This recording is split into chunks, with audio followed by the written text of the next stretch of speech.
আমার আল্লাহ পাক রব্বুল আলামিন এই কোরআনুল কারীমের মধ্যে এমন একটা পাওয়ার দিয়েছেন, এমন একটা আকর্ষণ শক্তি দিয়েছেন, যেই পাওয়ারের মাধ্যমে এই কোরআন যুগে যুগে বহু মানুষকে আকর্ষণ করেছিল।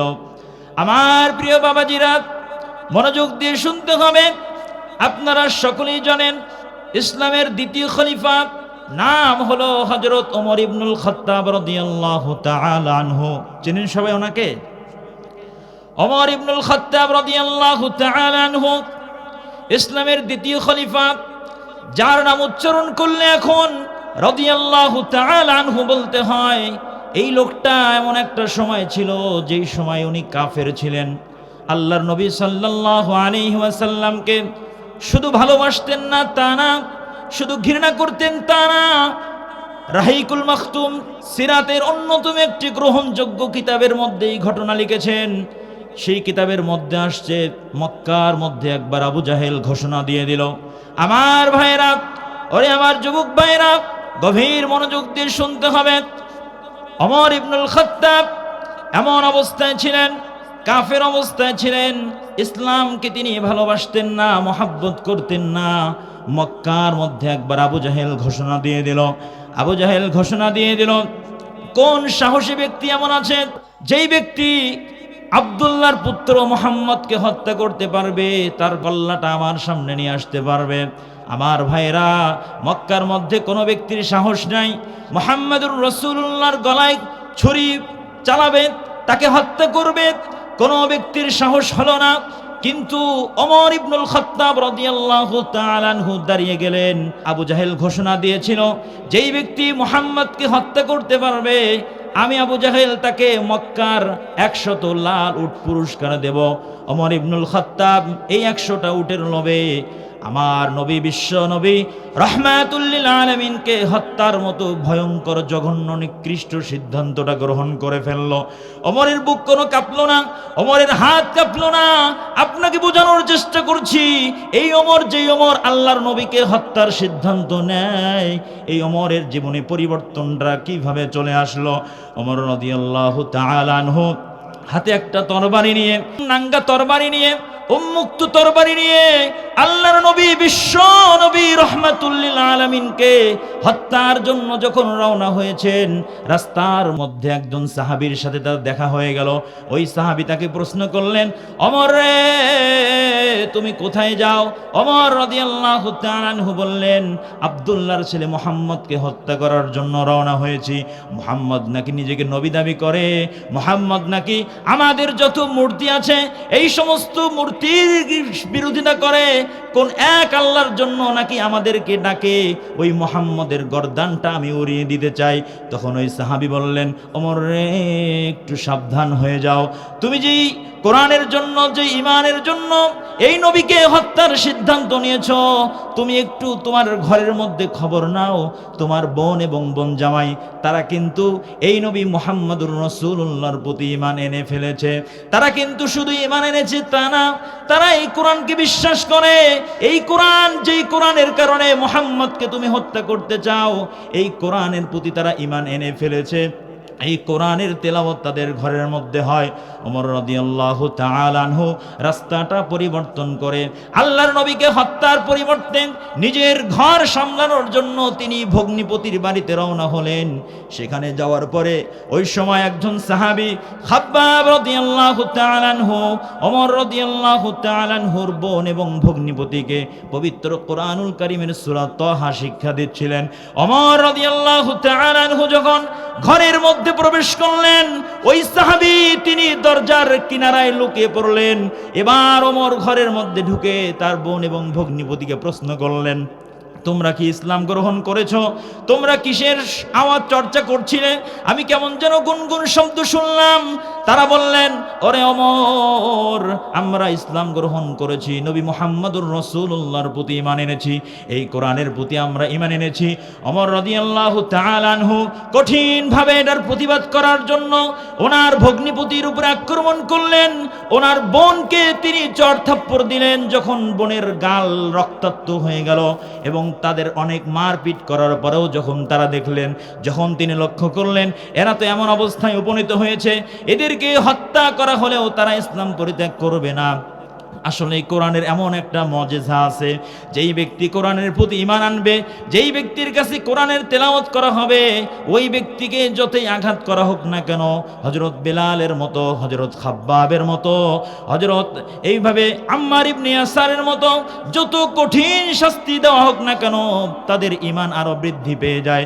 এই জন্য আল্লাহ পাক রব্বুল আলামিন পবিত্র কোরআনুল কারীমের মধ্যে জানায় দেন, আল্লাযীনা ইযা যুকিরাল্লাহু ওয়াজিলাত কুলুবুহুম ওয়া ইযা তুলিয়াত আলাইহিম আয়াতুহু যাদাতুহুম ঈমানা ওয়া আলা রাব্বিহিম ইয়াতাওয়াক্কালুন। আল্লাহ পাক রব্বুল আলামিন বলেন, আমার যে সমস্ত বান্দারা ঈমান এনেছে এবং আমাকে স্মরণ করে, যাদের অন্তরগুলো আমার আলোচনায় নরম হয়ে যায়, তাদের কাছে যখন কোরআনের তেলাওয়াত করা হয়, তাদের ঈমান কমে না, বরং তাদের ঈমান আরো বেড়ে যায়। এই কোরআনের পক্ষে থাকার কারণে যত জুলুম অত্যাচার করা হোক না কেন, তারা সর্বদাই আল্লাহ পাক রব্বুল আলামিনের উপরে ভরসা করতে থাকেন। ওই সময় ওমর রাদিয়াল্লাহু তাআলা আনহু তার বোনকে মারলেন, তার ভগ্নিপতিকে মারলেন। মারার পরেও যখন দেখলেন তাদের কোনো পরিবর্তন হচ্ছে না, ওমর রাদিয়াল্লাহু তাআলা আনহু বিনয়ের সাথে প্রশ্ন করলেন, হে আমার বোন এবং ভগ্নিপতি, তোমরা কি এমন গ্রন্থের চর্চা করো? তোমরা কি এমন চর্চা করছিলে? আমাকে একটু পড়ার সুযোগ করে দাও, আমার হাতে একটু দাও, আমি একটু সেটা তেলাওয়াত করতে চাই। তারা বললেন, তুমি নাপাক, এই গ্রন্থ আসমানি গ্রন্থ, এটা স্পর্শ করতে হলে তোমাকে পবিত্র হতে হবে। ওমর রাদিয়াল্লাহু তাআলা আনহু এবার ওযু করে পবিত্র হয়ে ওই সহিফাখানা হাতে নিয়ে তিনি সূরা তাহা তেলাওয়াত শুরু করে দিলেন। আল্লাহ পাক রব্বুল আলামিন বলেন, তাহা মা আনজালনা আলাইকাল কুরআন লিতাশকা ইল্লা তাযকিরাতান লিমান ইয়াখশা তানজিলাম মিম্মান খালাকাল আরদা ওয়াস সামাওয়াতিল উলা। ওমর রাদিয়াল্লাহু তাআলা আনহু যখন এই সূরা তাহার তেলাওয়াত শুরু করে দিলেন, ওমর রাদিয়াল্লাহু তাআলা আনহুর অন্তর নরম হয়ে গেল। এবার আপনাকে বোঝানোর চেষ্টা করি, ওমর রাদিয়াল্লাহু তাআলা আনহু কোরআনের কারণে তার ভিতরে এমন পরিবর্তন চলে আসলো, কোরআনের এমন ভাবে ধাক্কা তার ভিতরে লেগে গেল। ওমর রাদিয়াল্লাহু তাআলা আনহু এবার তিনি বলে ফেললেন, আমার আর বুঝতে বাকি নাই, এই কোরআন আল্লাহর পক্ষ থেকে নাজিল হয়েছে, এবার তোমরা আর দেরি করো না, আমাকে জনাবে মুহাম্মদুর রাসূলুল্লাহর কাছে তোমরা আমাকে নিয়ে যাও। ওমর রাদিয়াল্লাহু তাআলা আনহু রওনা হয়ে গেলেন, ওই হাতে উন্মুক্ত তরবারি নিয়ে আল্লাহর নবীর কাছে যাচ্ছেন। সাহাবায়ে কেরাম ভয় পেয়ে গেলেন। আল্লাহর নবী সাল্লাল্লাহু আলাইহি ওয়াসাল্লামের কাছে যখন ওমর গিয়ে বসলেন, তখন ওমর রাদিয়াল্লাহু তাআলা আনহু, যেই ব্যক্তি আল্লাহর নবী বিশ্ব নবী রাহমাতুল লিল আলামিনকে হত্যার জন্য বের হয়েছিল, এই কোরআন তেলাওয়াত শ্রবণ করার কারণে এবং এই কোরআন তেলাওয়াত করার কারণে এমন পরিবর্তন চলে আসলো। ওমর মুহাম্মদুর রাসূলুল্লাহ কল্লা নেওয়ার পরিবর্তে নিজের কল্লাটা আল্লাহর নবীর দরবারে দিয়ে কালিমা পড়ে নিলেন, লা ইলাহা ইল্লাল্লাহু মুহাম্মাদুর রাসূলুল্লাহ। বলেন আল্লাহু আকবার। ওরে মুমিন, আজকের এই মাহফিল কার জন্য যেন জীবনের শেষ মাহফিল হয়ে যায়। আমার যুবক ভাইরা, এই দুনিয়ায় আসার একটা সিরিয়াল আছে, যাওয়ার কিন্তু কোনো সিরিয়াল নাই, ঠিক কিনা? আমাদের গ্রামের মধ্যে তাকায় দেখেন, আপনি যদি তাকায় দেখেন, আসার একটা সিরিয়াল আছে। আগে আপনার দাদা আসছে, পরে আপনার বাবা আসছে, এরপরে আপনি আসছেন, এরপরে আপনার সন্তানরা আসছে বা আসবে। কিন্তু ভাইরা রে আমার, ওরে বাজান, এই দুনিয়া থেকে যাওয়ার কিন্তু কোনো সিরিয়াল নাই। আমাদের গ্রামের মধ্যে তাকায় দেখেন, এই যে কিছুদিন আগে আমাদের প্রিয় ভাই মিটু ভাই পৃথিবী থেকে বিদায় নিলেন, কিছুদিন পূর্বে আমাদের সুমন ভাই পৃথিবী থেকে চলে গেলেন। ওরে যুবক ভাই, আমি আপনাকে বোঝানোর চেষ্টা করছি, এই পৃথিবী থেকে যাওয়ার কিন্তু কোনো সিরিয়াল নাই। কত বাবা এমন আছে, সন্তানের লাশ কাঁধে বহন করে কবরের দিকে নিয়ে যায়, কত দাদার কাঁধে নাতির লাশ দাদা বহন করে নিয়ে যায়, ঠিক কিনা? এই জন্য বলি, কখন যেন কার জন্য যেন মৃত্যুর পরোয়ানা জারি হয়ে যায়।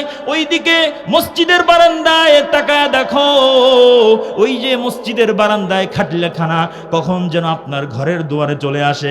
কার জন্য যেন জঙ্গলের বাঁশগুলো রেডি হয়ে গেছে, ওরে যুবক ভাই, এই আজকের রাত্রে একটু গভীর মনোযোগ দিয়ে শোনেন, একটু চেষ্টা করেন চোখের পানিটা ফেলানোর জন্য।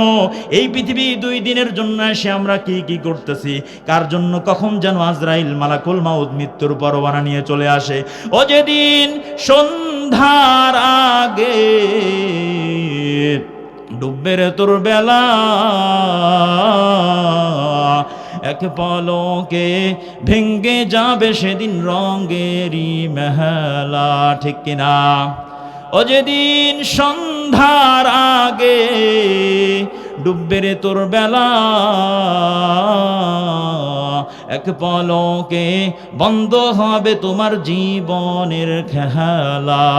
ও তুমি কারে দিবা জোরে ধমক, ও তুমি কারে দিবা জোরে ধমক, কার মাথায় ভাঙবা লাঠি, ওই যে দেখো ডাকিতেছে তোমায় কবরের মাটি, ঠিক কিনা? ওই যে দেখো ডাকিতেছে তোমায় কবরের মাটি, খবর পেয়ে আসবে আত্মীয় স্বজন,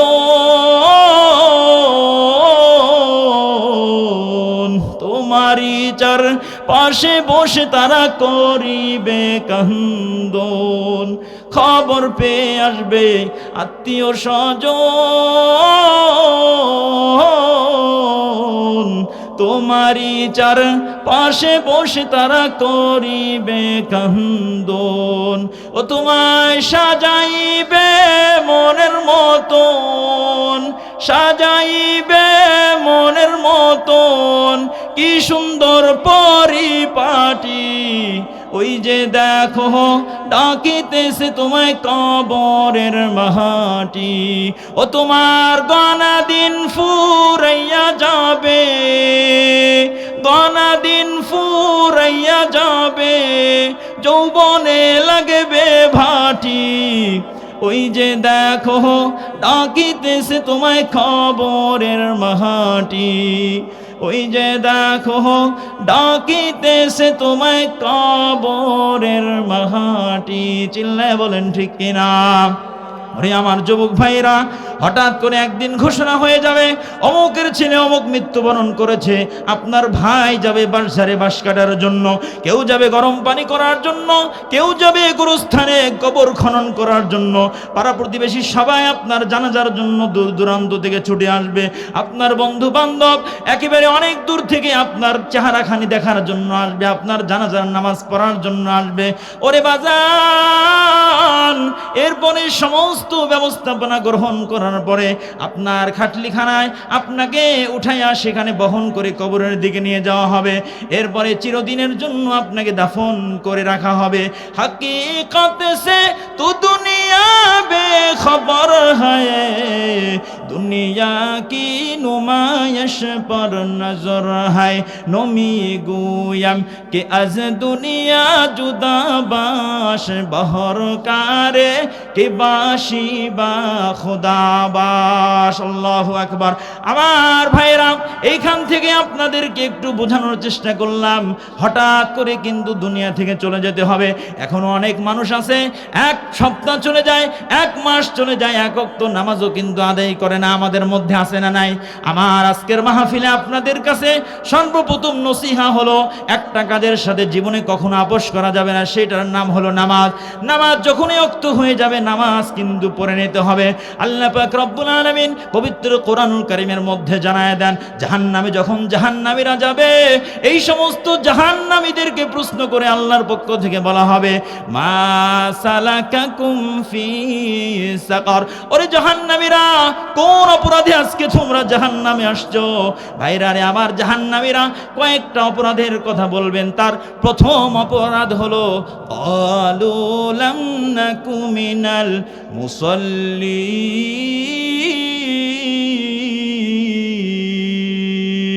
জাহান্নামীরা বলবে, আয় আল্লাহ, দুনিয়ার জীবনে আমরা নামাজ আদায় করতাম না, ভাইরানে আমার বোঝানোর চেষ্টা করলাম, নামাজ যে ব্যক্তি পড়বে না ওই ব্যক্তির থাকার জায়গা হবে জাহান্নাম। চিল্লায় বলেন ঠিক কিনা? আবার অনেক মানুষ নামাজ পড়ে, নামাজের ব্যাপারে অলসতা করে, গাফলতি করে, এক ওয়াক্ত পড়ে আর চার ওয়াক্ত পড়ে না। বিশেষভাবে আমার মা বোনদের উদ্দেশ্যে বলি, দুনিয়ার ঠুনকো সংসারের কাজের দোহাই দিয়ে এক ওয়াক্তের নামাজ কিন্তু তার আরেক ওয়াক্তের মধ্যে পড়ে নেয়। নামাজে যখন দাঁড়ায় যায় দুনিয়ার কথা স্মরণ করতে থাকে, নামাজ কয় রাকাত হয়ে যায় সেটারও মানুষের অনেকের খেয়াল থাকে না, ঠিক কিনা?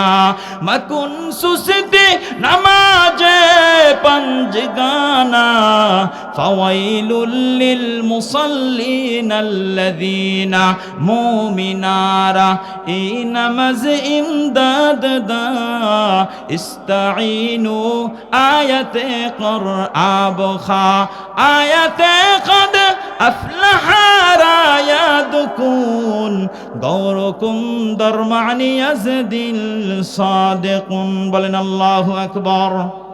প্রিয় ভাইরা আমার, আপনাদেরকে একটু মন নরম করানোর জন্য কবরের কথা বললাম, মৃত্যুর কথা বললাম। জানি না আজকের এই আলোচনার দ্বারা কার কতটুকু উপকার হবে। আমি আমার মূল আলোচ্য বিষয়ের দিকে চলে যাচ্ছি, খুব মনোযোগ দিয়ে শুনতে হবে। অত্যন্ত গুরুত্বপূর্ণ বিষয় সম্পর্কে আমি আলোচনা করছি। মহান রব্বুল আলামিন তিনি বলেন, হে ইমানদার মানুষেরা, আতিউল্লাহ ওয়া আতিউর রাসূল, তোমরা আল্লাহ এবং তার রাসূলের অনুসরণ করো। ওয়ালা তুবতিলু আমালাকুম, তোমরা কখনো শিরক করিও না, শিরকের তোমরা কখনো তোমাদের আমলগুলোকে বাতিল করিও না। আল্লাহ বুঝলাম না, আমল বাতিল হয়ে যায় মানে? আমরা তো মনে করি নামাজ পড়েছি বাস হয়ে গেছে, যাকাত দিয়েছি বাস হয়ে গিয়েছে, হজ করেছি বাস হয়ে গিয়েছে। কিন্তু আল্লাহ যে বললেন তোমরা আমল বাতিল করিও না, তার দ্বারা বোঝা যায় সমাজে আমাদের মধ্যে এমন কিছু অন্যায় হতে পারে, এমন কিছু অপরাধ আমাদের দ্বারা হয়ে যেতে পারে, যার পরিণাম হচ্ছে আপনার সমস্ত নেক আমলগুলো বরবাদ হয়ে যাবে। সমাজের মধ্যে আমরা অনেকে নামাজ পড়ি, অনেকে হজ করি, অনেকে যাকাত দিয়ে থাকি, কিন্তু তেলাওয়াত কোরআনুল কারীমের তেলাওয়াত করে থাকি, কিন্তু এমন কিছু পাপ আমাদের দ্বারা হয়ে যায় যেই পাপের দ্বারা পাপ তো হবেই হবে এবং আপনার অতীতের জিন্দেগির সমস্ত নেক আমলগুলো নষ্ট হয়ে যাবে। বলেন নাউজুবিল্লাহ। তাহলে আমাদের কি এমন পাপ সম্পর্কে জানার দরকার আছে না নাই, যেই পাপগুলো করলে পাপ তো হবেই হবে, নেক আমলও নষ্ট হয়ে যাবে? জানার দরকার আছে না নাই? আমাদের এই সম্পর্কে আমি আপনাদের সামনে 5-6টা পাপের বিষয়ে আলোচনা করতে চাচ্ছিলাম। তার মধ্যে আজকের নির্দিষ্ট বিষয় রেখেছিলাম কুফর এবং শিরক। তো আমাকে আমাদের জাকির ভাই বললেন যে ভাই, আমাদের রহমানিয়া মাদ্রাসায় বিশাল বড় মাহফিল হয়েছে, সেখানে সুদীর্ঘ আলোচনা হয়েছে নাকি কুফর আর শিরক সম্পর্কে। এজন্য আমি আর সেই দিকে যাচ্ছি না। কুফর শিরকও এমন একটা মহাপাপ যেই পাপের দ্বারা আপনার জীবনের সমস্ত নেক আমল কি হয়ে যেতে পারে? নষ্ট হয়ে যেতে পারে। কুফর শিরক সম্পর্কে অনেক আলোচনা আপনারা শুনেছেন, শুধু আমি অত্যন্ত সংক্ষিপ্ত আকারে কিছু সমাজের প্রচলিত কুফর এবং শিরক সম্পর্কে আলোচনা করে যাই। খুব মনোযোগ দিয়ে শুনতে হবে, জীবনের পরিবর্তন আনার চেষ্টা করতে হবে। শিরক এমন একটি পাপ যেই পাপ করলে চিরদিনের জন্য আপনার জন্য জান্নাত হারাম হয়ে যাবে। সূরা মায়েদা আয়াত নাম্বার 72। প্রিয় ভাইরা আমার, শিরক এমন একটি পাপ যেই পাপ করে কোনো ব্যক্তি মারা গেলে ওই ব্যক্তির জন্য আল্লাহর দরবারে কোনো নবী পর্যন্ত সুপারিশ করতে পারবেন না। শিরক এমন একটি পাপ যেই পাপ করে মারা গেলে আল্লাহ পাক রব্বুল আলামিন কখনোই তাকে ক্ষমা করবেন না।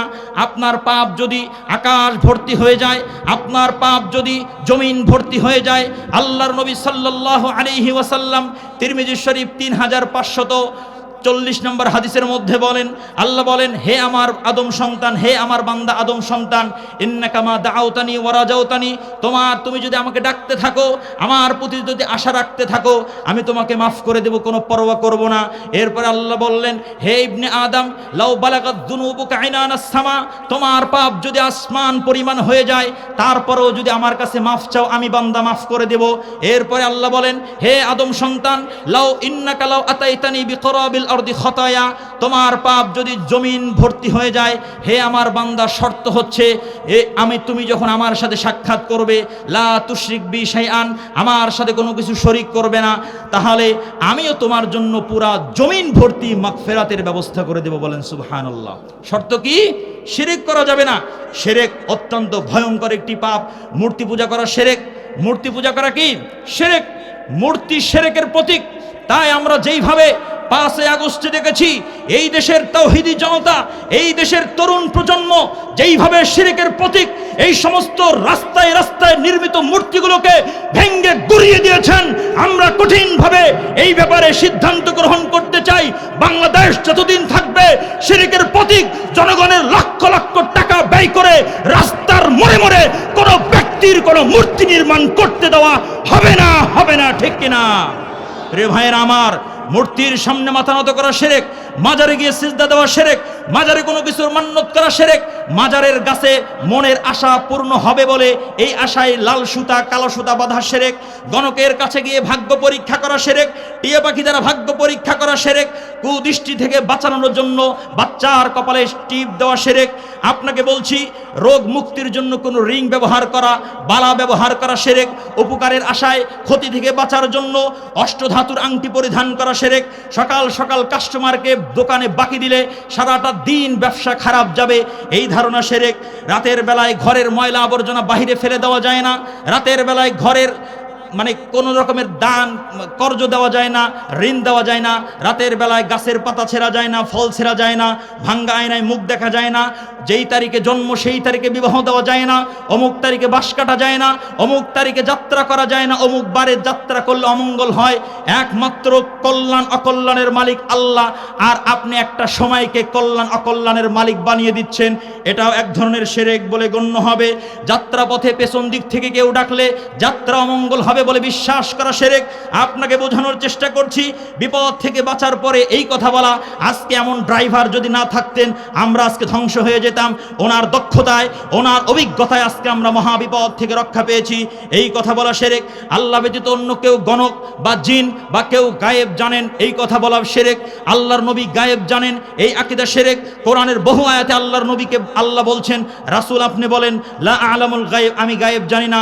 গায়েবের মালিক একমাত্র আল্লাহ পাক রব্বুল আলামিন। রাষ্ট্রীয় ক্ষমতা প্রাপ্তির ক্ষেত্রে জনগণকে সকল ক্ষমতার মালিক বলে বিশ্বাস করা শিরক। ক্ষমতার মালিক একমাত্র কে? চিল্লায় বলতে হবে কে? সুতরাং জনগণ হচ্ছে সমস্ত ক্ষমতার মালিক, তাহলে সেই ব্যক্তি শিরক করে ফেললো, সাবধান থাকতে হবে। জিনের খারাপি থেকে বাঁচার জন্য জিনকে ভোগ দেওয়া শিরক। ক্ষতি থেকে বাঁচানোর জন্য গ্রামগঞ্জে দেখা যায় গাভীর বাচ্চা হওয়ার পরে গাভীর গলায়, বাচ্চার গলায় পুরাতন স্যান্ডেল জুতা ঝুলিয়ে দেওয়া হয় অমঙ্গল থেকে বাঁচার জন্য, এই ধারণা শিরক। কারো আলোচনা করা অবস্থায় তিনি উপস্থিত হয়ে গেলে তার হায়াত বেড়ে যায় বলে বিশ্বাস করা শিরক। হায়াত বেড়ে যাবে মানে আল্লাহ হায়াতের মালিক, আর আপনি তার অনুপস্থিতিতে তার আলোচনা করার মাধ্যমে তার হায়াতকে আপনি বৃদ্ধি করে দিলেন, এটা কেমন আকীদা? এই আকীদা আপনাকে পরিত্যাগ করতে হবে। খালি ঘরে সন্ধ্যার সময় বাতি দিতে হয়, না দিলে বিপদ আসে। ডান হাত চুলকালে টাকা আসে। কোন রাষ্ট্রপ্রধানকে বিধানদাতা মনে করা শিরক। উদ্দেশ্য পূরণের জন্য, ক্ষতি থেকে বাঁচার জন্য, মনের আশা পূরণের জন্য হাতে লাল সুতা বাঁধা, এটা শিরক। সুনাম অর্জনের জন্য, মানুষকে দেখানোর জন্য ভালো আমল করা, নামাজ পড়া, দান করা, এটাও এক ধরনের শিরক। অতএব আপনাকে এই সমস্ত শিরক থেকে বিরত থাকার জন্য আমি খুব গুরুত্বের সাথে আপনাকে আবেদন জানাচ্ছি। এই সমস্ত সমাজে মানুষের কথায় কথায় শিরক, মা বোনরা এমন এমন কথা বলে যার মধ্যে শিরকের স্পষ্ট গন্ধ পাওয়া যায়। অতএব কথা বলার ক্ষেত্রে সাবধানে কথা বলতে হবে। এবার আপনাকে বলছি, মানুষের নেক আমল নষ্ট হয়ে যায় যেই পাপে, তার একটি অন্যতম পাপ হচ্ছে কুফরি। আল্লাহ পাক রব্বুল আলামিন বলেন, আল্লাযীনা কাফারু ওয়া সাদ্দু আন সাবিলিল্লাহি আদাল্লা আমালাহুম, যারা কুফরি করে, আল্লাহর রাস্তা থেকে মানুষকে বাধা প্রদান করে, তাদের সমস্ত আমল বিনষ্ট হয়ে যায়। সূরা মুহাম্মদ আয়াত নাম্বার 1। অসংখ্য আয়াতের মধ্যে আল্লাহ বলেছেন যারা কুফরি করে তাদের আমল বরবাদ হয়ে যায়। আমি সেই দিকে যাচ্ছি না, সাবধান থাকুন। আল্লাহর নবী বললেন, বাদিরু বিল আমালি ফিতানান, ফিতনা ছড়িয়ে পড়ার আগে তোমরা বেশি বেশি ভালো কাজ করে নাও। ফিতনা মানে কিসের ফিতনা? আল্লাহর নবী বললেন, ফিতনা এমন ভাবে মানুষের মধ্যে ছেয়ে যাবে যে ইউসবিহুর রাজুলু মুমিনান ওয়া ইউমসি কাফিরান, লোকটি সকালবেলায় মুমিন, বিকালবেলায় কাফের হয়ে যাবে, আবার বিকালবেলায় সন্ধ্যাবেলায় লোকটা মুমিন, সকালবেলায় কাফের হয়ে যাবে। মানে যে কোনো ছোট ছোট কথায় কাজে মানুষ কি হয়ে যাবে? কাফের হয়ে যাবে। আপনার কোন আকীদায় কখন শিরক প্রকাশিত হয়েছে, কোন কথায় কখন শিরক প্রকাশিত হয়েছে আপনি বুঝতে পারবেন না। এমন জানা অজানা শিরক আমাদের মধ্যে আছে না নাই? এই শিরক করা অবস্থায় মারা গেলে তো আমল সমস্ত কিছু বরবাদ, চিরদিনের জন্য জাহান্নাম হয়ে যাবে। এই জন্য আপনাকে সংক্ষিপ্ত আকারে একটি আমল দিয়ে যাচ্ছি, মনোযোগ দিয়ে শুনবেন। আল্লাহর নবী সাল্লাল্লাহু আলাইহি সাল্লাম বলেন, যে ব্যক্তি ঘুমাতে যাওয়ার পূর্বে একবার সূরা কাফিরুন তেলাওয়াত করবে, কুল ইয়া আইয়ুহাল কাফিরুন, এই সূরা পাঠ করে যে ব্যক্তি ঘুমিয়ে যাবে, সেই ব্যক্তি সমস্ত জানা অজানা ছোট বড় সমস্ত শিরক থেকে মুক্ত হয়ে যাবে। সুবহানাল্লাহ। এই আমলটা করবেন তো ইনশাআল্লাহ? আপনাকে কিছু আমল দিয়ে যাব। আপনাকে এই পর্যায়ে বোঝানোর চেষ্টা করছি, সমাজের মধ্যে শিরক আছে, অসংখ্য মানুষ আজকে কাফের, নামাজ পড়লেও কাফের। এক নাম্বার কুফরি। আল্লাহর নবী সাল্লাল্লাহু আলাইহি সাল্লামকে যে ব্যক্তি শেষ নবী বলে বিশ্বাস করে না, সেই ব্যক্তি কাফের। এতে কারো কোনো সন্দেহ আছে? কাদিয়ানীদের গোষ্ঠী আল্লাহর নবীকে শেষ নবী মানে না, গোলাম আহমদ কাদিয়ানীকে তারা শেষ নবী মানে। এরা যে কাফের, এই ব্যাপারে কারো কোনো সন্দেহ আছে? এরা নিঃসন্দেহে কাফের। সামনে নির্বাচন হবে, সংসদে একদল সরকার গঠন করবে, আমরা অবশ্যই ন্যায় ইনসাফের পক্ষে থাকব। আমরা আর বাংলার সংসদে কোনো দুর্নীতিবাজদেরকে দেখতে চাই না, যারা গোলামের রাজনীতি করে তাদেরকে দেখতে চাই না। এবার এমন একটা সংগ্রাম করতে হবে, এমন একটা বিপ্লব ঘটাতে হবে, যেই বিপ্লবের পরে সংসদে এইভাবে দ্ব্যর্থহীন কণ্ঠে আইন বাস্তবায়ন করা হবে যে আমাদের দেশে যারা কাদিয়ানী তারা স্পষ্টভাবে কাফের, স্পষ্টভাবে কাফের। চিল্লা বলেন ঠিক কিনা? আমাদের একটা দাবি করতে হবে, এটাই সুবর্ণ সুযোগ। সংস্কার হচ্ছে, কত কিছুর সংস্কার আমরা দেখছি, কোথায় এই তো কোনো সংস্কার আমরা দেখি না। সেটি হচ্ছে, আপনারা জানেন 2 দিন 3 দিন পর পরে আমাদের নবী বিশ্ব নবী মুহাম্মদুর রাসূলুল্লাহকে নিয়ে কটূক্তি করা হয়। নর্থ সাউথের সেই কুলাঙ্গার কোরআনকে অবমাননা করে, যেইভাবে আল্লাহকে গালি দিচ্ছে, কোরআন নিয়ে অবমাননামূলক কথা বলছে। আমাদের লক্ষ কোটি জনতার পক্ষ থেকে এই স্লোগান দিতে হবে, দ্ব্যর্থহীন কণ্ঠে এই দাবি আমাদেরকে তুলতে হবে। সংসদে যারা যাবে, যেই দল ক্ষমতায় যাক না কেন, এই আইন সংসদে বাস্তবায়ন করতে হবে। বাংলার ভূখণ্ডে যারা আল্লাহর নবীকে কটূক্তি করবে, তাকে গালি দিবে, কোরআনকে অবমাননা করবে, আমাদের পক্ষ থেকে দ্ব্যর্থহীন কণ্ঠে আমরা জানিয়ে দিতে চাই, তাদের সর্বোচ্চ শাস্তি মৃত্যুদণ্ড দিতে হবে, মৃত্যুদণ্ড দিতে হবে। চিল্লা বলেন ঠিক কিনা? হে মুসলমান, জাগতে হবে। আল্লাহর নবীর ব্যাপারে কটূক্তি করা হলে তাকে আমরা কেউ ছাড় দেব না।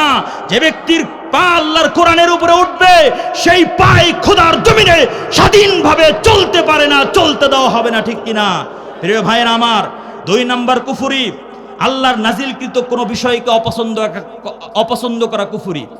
এটা খুব মনোযোগ দিয়ে শুনেন। আল্লাহর নাজিলকৃত কোনো বিষয়কে অপছন্দ করা, এটা কি? কুফরি। আমি কোরআন থেকে বলছি, আল্লাহ বলছেন, ওয়াল্লাযীনা কাফারু ফাতা'সাল্লাহুম ওয়া আযাল্লা আমালাহুম। যারা কাফের তাদের জন্য দুর্ভাগ্য এবং তাদের সমস্ত আমলগুলো বরবাদ। এবার প্রশ্ন হয়, কেনই বা তারা কাফের, কেনই বা তাদের জন্য দুর্ভাগ্য, আর কেনই বা তাদের সমস্ত আমল বরবাদ হয়ে যাবে? আল্লাহ পাক রব্বুল আলামিন সূরা মুহাম্মদ আয়াত নাম্বার 8 এবং 9 এর মধ্যে এই কথা বলেন। আল্লাহ বলেন, তারা কাফের কেন জানো? কারণ হচ্ছে যালিকা বিআন্নাহুম কারিহু মা আনজালাল্লাহ। আল্লাহ যা নাজিল করেছেন এটাকে তারা অপছন্দ করে। আল্লাহ যা নাজিল করেছেন এটাকে অপছন্দ করা কি? চিল্লায় বলেন কি? কুফরি।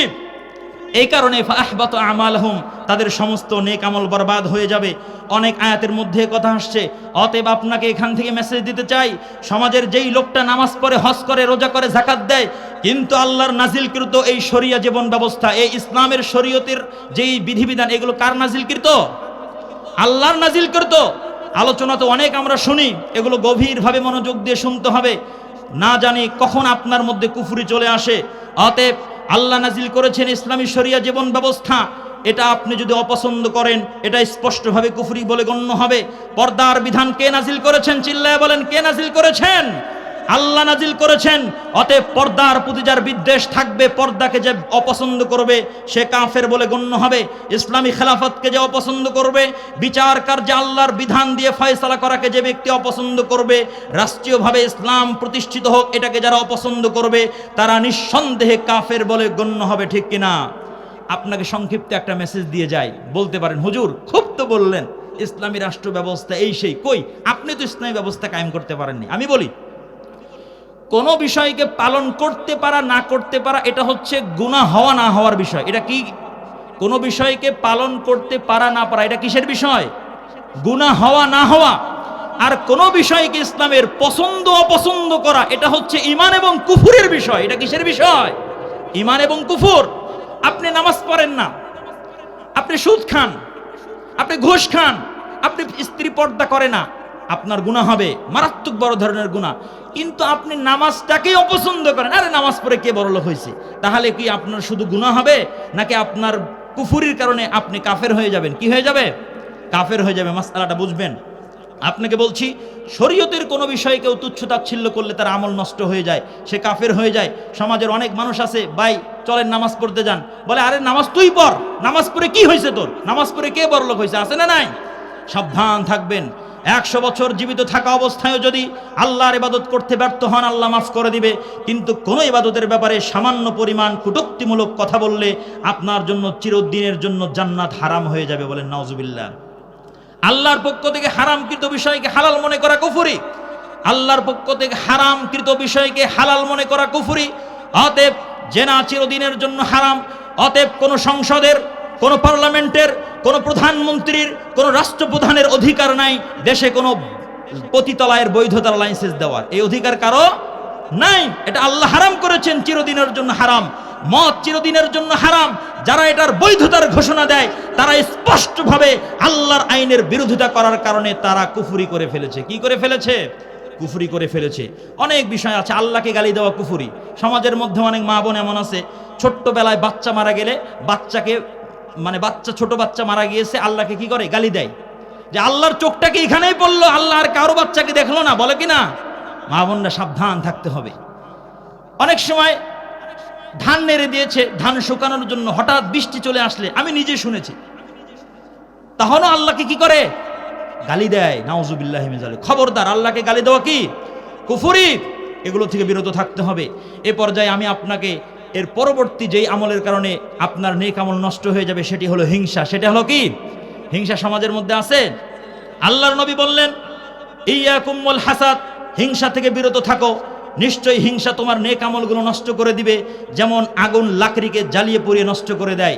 হিংসা আপনার জীবনের সমস্ত, এই শীতের কনকনে শীতে কষ্ট করে ঠান্ডা পানি দিয়ে উজু করে তাহাজ্জুদ পড়েন, নামাজ পড়েন, আর মানুষের মধ্যে কূটনীতি করেন, হিংসা করেন, আপনার নেক আমল কি হয়ে যাবে? নষ্ট হয়ে যাবে। আল্লাহর নবী সাল্লাল্লাহু আলাইহি ওয়াসাল্লাম একদিন বললেন, এখন তোমাদের মধ্যে এক ব্যক্তি আসবে, যেই লোকটা হচ্ছে জান্নাতি। এক লোক উপস্থিত হলেন। পরের দিন আবার বললেন, এখন একটা লোক আসবে, যেই লোকটা জান্নাতি।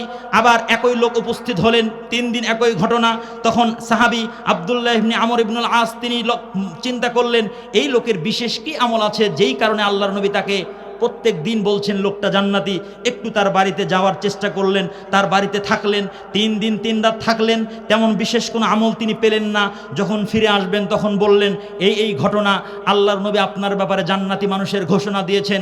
তবে আমার উদ্দেশ্য ছিল আপনি কি বিশেষ এমন আমল করেন যেই কারণে আপনি জান্নাতি। তো আমি তো তেমন কোনো আমল আপনাকে করতে দেখলাম না। শুধু রাতের বেলায় একাত ওকাত হলে আপনি একটু আল্লাহর জিকির করেন। আল্লাহর কি করে? জিকির করে। তো এর বাইরে তো তেমন কোনো আমল নেই। তখন লোকটি বললেন যে আমার তেমন কোনো আমল নেই, ঠিক আছে, তবে আমার একটা আমল আছে, সেটা হলো আমি কারো ভালো কোনো কিছু দেখলে আমি আমার কোনো ভাইয়ের প্রতি কখনো হিংসা করি না। কি করি না? আমার হৃদয়কে সবসময় হিংসা বিদ্বেষ থেকে পবিত্র রাখার চেষ্টা করি। তখন তিনি বললেন, হয়তো এই কারণে আল্লাহর রসুল আপনাকে জান্নাতি বলে ঘোষণা দিয়েছেন। সুবহানাল্লাহ।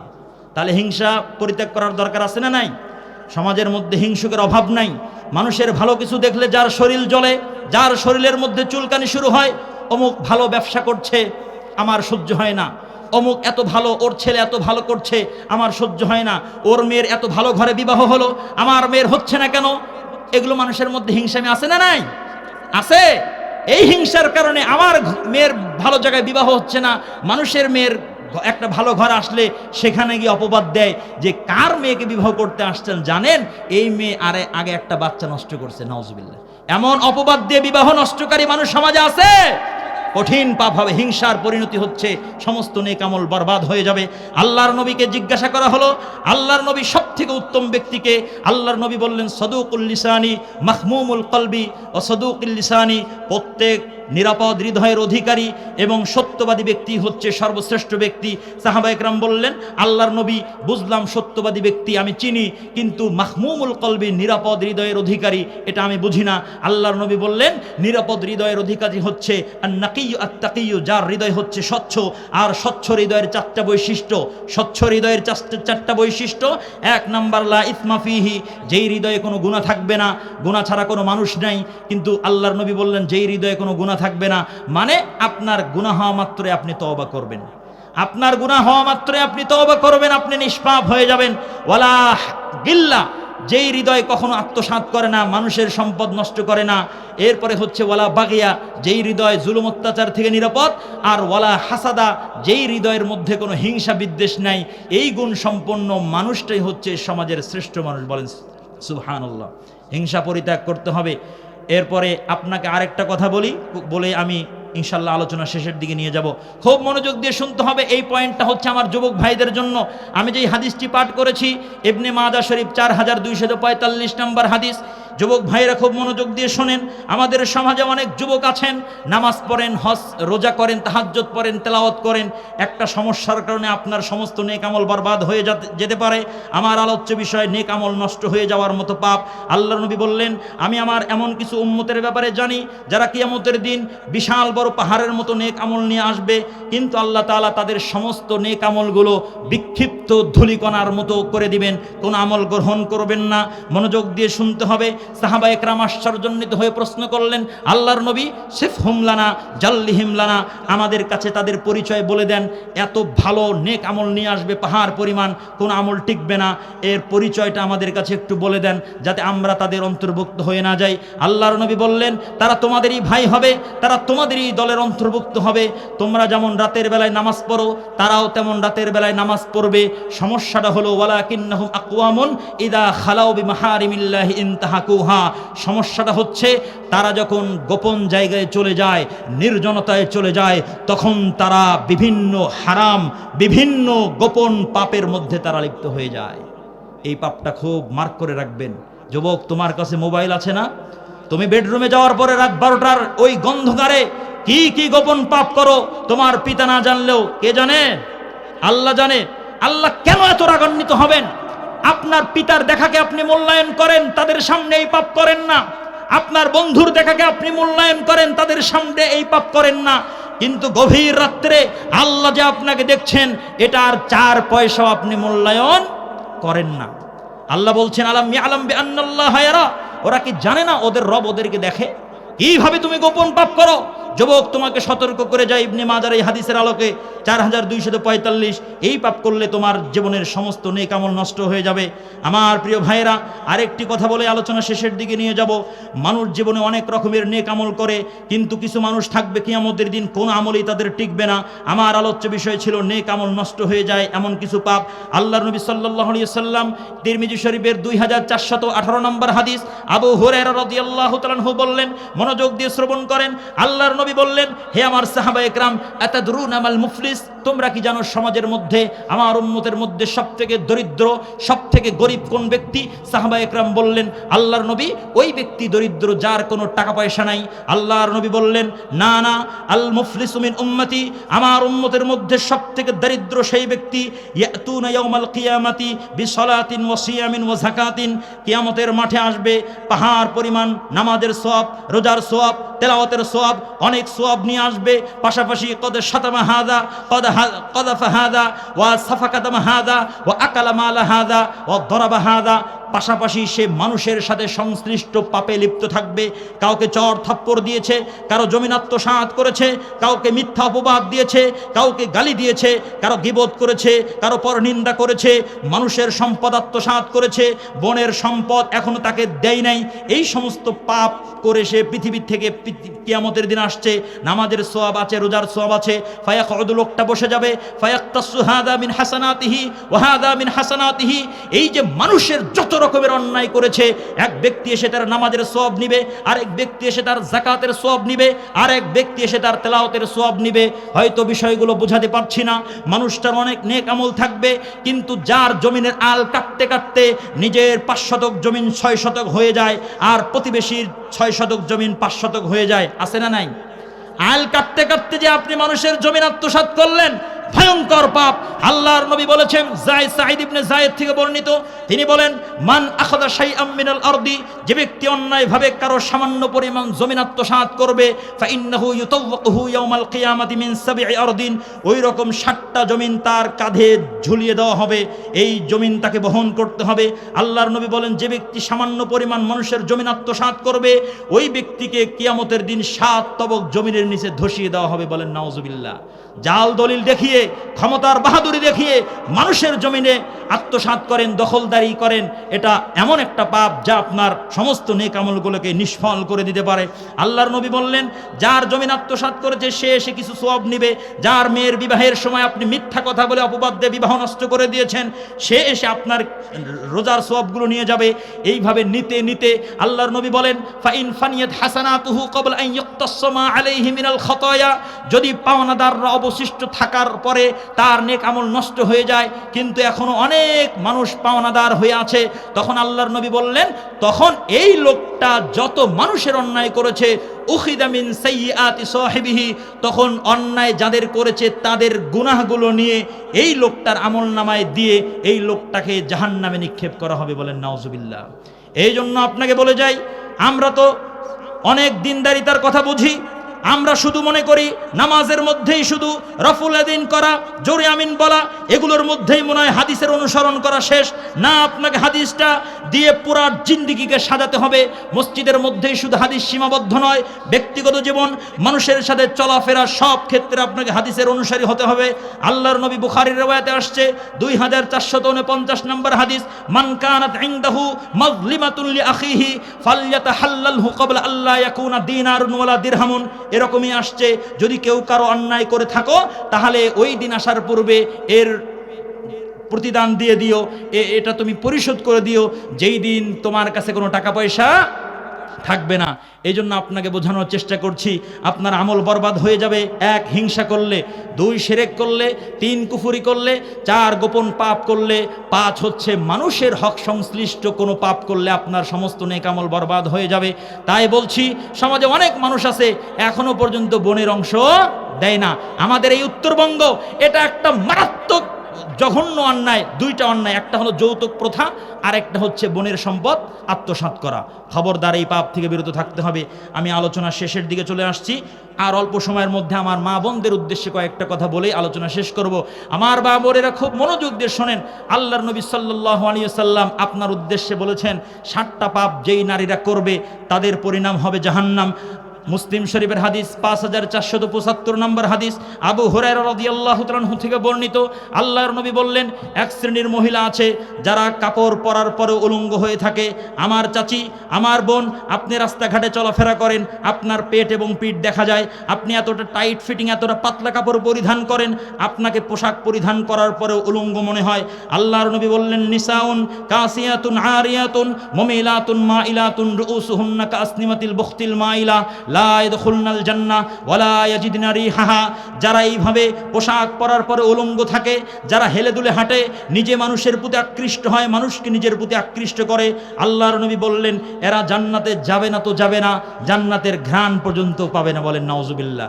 2 নাম্বার, যেই পাপে মা বোনরা বেশি জাহান্নামে যাবে, আল্লাহর নবীকে এক সাহাবী প্রশ্ন করলেন। আল্লাহর নবী আদাবুল মুফরাদের 118 নম্বর হাদিস, আল্লাহর নবী, ফুলানাতুন, অমুক মহিলা, তুসাল্লিল লাইলা, রাতের বেলায় তাহাজ্জুদ পড়ে, ওয়া তাসুমুন নাহারা, দিনের বেলায় নামাজ রোজা করে, আল্লাহর নবী দান সদকা করে, অনেক ভালো কাজ করে, কিন্তু তুউযি জিরানাহা বিলিসানিহা, কিন্তু সে তার জিহ্বা দিয়ে তার প্রতিবেশীকে কষ্ট দেয়। এমন মা বোনরা আছে না নাই? আছে, অনেক মা বোনরা আছে, নামাজ কালাম পড়ে, কিন্তু কথায় কথায় মানুষকে কষ্ট দেয়। আল্লাহর নবীকে প্রশ্ন করলেন, আল্লাহর নবী বললেন, হিয়া মিন আহলিন নার, এই মহিলার পরিণাম হচ্ছে জাহান্নাম। 2 নাম্বার নসিহা করে গেলাম, ইবাদত যতটুকুনি করতে পারেন নিজের জবানকে কন্ট্রোলে রাখবেন। উকবা ইবনে আমির রাদিয়াল্লাহু তাআলা আনহু বললেন, আল্লাহর নবী, মান নাজাতু, মুক্তি কোন পথে? আল্লাহর নবী বললেন, 3টি কাজে মুক্তি আছে। 1, আলজিম আলাইকা লিসানাক, তোমার জিহ্বাকে তুমি কন্ট্রোল করো। 2, আড্ডাবাজি বন্ধ করো, তোমার ঘরকে তুমি প্রশস্ত বানিয়ে নাও। 3 নাম্বার হচ্ছে, তোমার অপরাধের কারণে অবকি আলা খতিআতিক, তুমি নিজে ক্রন্দন করতে থাকো। আপনাকে বোঝানোর চেষ্টা করলাম, মানুষকে জবান দিয়ে কষ্ট দেওয়া থেকে বিরত থাকেন। 3 এবং 4 নাম্বার, যেই পাপে মা বোনরা জাহান্নামে যাবে, বুখারী শরীফের রিওয়ায়াত 1426 নম্বর হাদিস, আল্লাহর নবী বললেন, আমি সব থেকে বেশি পরিমাণে জাহান্নামে মহিলাদেরকে দেখেছি। মহিলারা প্রশ্ন করলেন, বিমা ইয়া রাসূলুল্লাহ, আল্লাহর নবী কোন অপরাধে আপনি মহিলাদেরকে বেশি জাহান্নামে দেখলেন? আল্লাহর নবী বললেন, তুকসিরনাল লানা ওয়া তাকফুরনাল আশির। অপরাধ দুইটি, এক তারা বেশি বেশি লানত করে, আর হচ্ছে তারা স্বামীর প্রতি অকৃতজ্ঞ থাকে। ঘরে ঘরে এমন মা বোন আছে কথায় কথায় স্বামীর প্রতি অকৃতজ্ঞতা প্রকাশ করে। আপনাকে বলে যাই, স্বামীকে শ্রদ্ধা করেন, স্বামীর সমস্ত ভুল ত্রুটি মিঠা হলেও মেনে নেন, তিতা হলেও মেনে নেন, স্বামীর প্রতি অকৃতজ্ঞ হয়েন না। আল্লাহর নবী বলেছেন, এরা এমন জাতি, সারা বছর ভালো আচরণ করলে কোনোদিন যদি খারাপ কিছু দেখে আপনাকে বলে দিবে, তোমার সংসারে এসে একটা মুহূর্তের জন্য আমি সুখ পাই নাই। আছে না নাই? পরিণাম জাহান্নাম। সতর্ক থাকতে হবে। 5 নাম্বার, আল্লাহর নবী বললেন, ওই নারী জাহান্নামী যেই নারী হওয়ার পরেও পুরুষের জুতা স্যান্ডেল ব্যবহার করে। সংক্ষিপ্তভাবে বলে যাচ্ছি, সহিহুত তারগিবের 2071 নম্বর হাদিস। 6 নম্বর, ওই মহিলা জাহান্নামে যাবে। আল্লাহর নবী বললেন, ইন্নামা আইয়ুমা ইমরাতিন ইস্তাতারাত ফামাররাত আলা কওমিন, ওই মহিলা, যে মহিলা সুগন্ধ ব্যবহার করে, পারফিউম ইউজ করে ঘর থেকে বের হয়ে লোকালয়ে চলাফেরা করে, ভাসুরের সামন দিয়ে হেঁটে যায়, মার্কেটে চলে যায়, আল্লাহর নবী বললেন, ওই মহিলা হচ্ছে জাহান্নামী। পৃথিবীতে 2টি পাপ আছে, যেই পাপ না করে মানুষ পাপী হয়ে যায়। তার একটি হলে সুগন্ধি ব্যবহার করে বাহিরে গেলে মহিলা জেনা না করা সত্ত্বেও জেনাকারী হয়ে যায়, নাউজুবিল্লাহ। আরেকটি পাপ হচ্ছে জুয়া খেলা। জুয়া খেলার কথা কেউ যদি বলে চলুন জুয়া খেলি, তাহলেই একটা পাপ হয়ে যায়, বলেন নাউজুবিল্লাহ। 7 নাম্বার বলছি, ওই মহিলা, যেই মহিলা কোনো কারণ ছাড়াই স্বামীর কাছে তালাকের আবদার করে, তালাক চায়, আল্লাহর নবী বললেন, ফাহারামুন আলাইহা রাইহাতুল জান্নাহ, ওই মহিলার জন্য জান্নাতের ঘ্রাণ হারাম হয়ে যাবে। মা বোনকে বলছি, 4টা গুণ অর্জন করেন, আপনার জন্য জান্নাত সহজ হয়ে যাবে। সাল্লাত খামসাহা, 5 ওয়াক্ত নামাজ পড়েন, সামাত শাহরাহা, রমজানের রোজা রাখেন, আতাআত বালাহা, স্বামীর আনুগত্য করেন। স্বামী কি জিনিস আপনি বোঝেন? আল্লাহর নবী বলছেন, আল্লাহর পরে যদি পৃথিবী কোনো মানুষের জন্য কাউকে সিজদা দেওয়া বৈধ হতো, আমি মহিলাদেরকে আদেশ করতাম, তোমরা তোমাদের স্বামীদেরকে সিজদা করিও। স্বামী কি জিনিস বোঝেন? আল্লাহর নবী বললেন, আইয়ুমা ইমরাতিন, যেই মহিলা মাতাত ওয়াজাউজুহা আনহা রাদিন দাখালাতিল জান্নাহ, মারা গেল এমত অবস্থায় স্বামী তার প্রতি সন্তুষ্ট, মহিলা জান্নাতে চলে যাবে। সুবহানাল্লাহ। এজন্য স্বামীদেরকেও ভালো হতে হবে, স্বামীরাও কি করতে হবে? গুণসম্পন্ন হতে হবে। অনেক স্বামী আছে স্ত্রীকে তার মা বাবা তুলে কি করে? গালি দেয়। অনেক এমন স্বামী আছে কাপুরুষ, জুয়ার টাকা, নেশার টাকার জন্য স্ত্রীকে মারধর করে। আছে না নাই? খবরদার, কখনো মারধর করা যাবে না। মহিলা কি চেনেন? আল্লাহর নবী বলছেন, পৃথিবীর সবথেকে শ্রেষ্ঠ উপভোগের বস্তু হচ্ছে আল মারআতুস সালিহা, নারী হচ্ছে সবথেকে শ্রেষ্ঠ উপভোগের বস্তু। নারীর সাথে আপনি খারাপ আচরণ করবেন মানে আপনি আপনার স্ত্রীর কাছে শ্রেষ্ঠ হলে আপনার আল্লাহ আপনাকে কি করবে? শ্রেষ্ঠ হিসেবে গণ্য করবে। আমি যে কথা কয়েকটি বললাম, আপনারা কিছু কিছু কথা বুঝছেন তো? কবরের শাস্তি থেকে বাঁচার জন্য 2টি আমল দিয়ে যায়। 1 নাম্বার হচ্ছে সূরা মুলকের তেলাওয়াত করবেন প্রত্যেক দিন ঘুমানোর পূর্বে।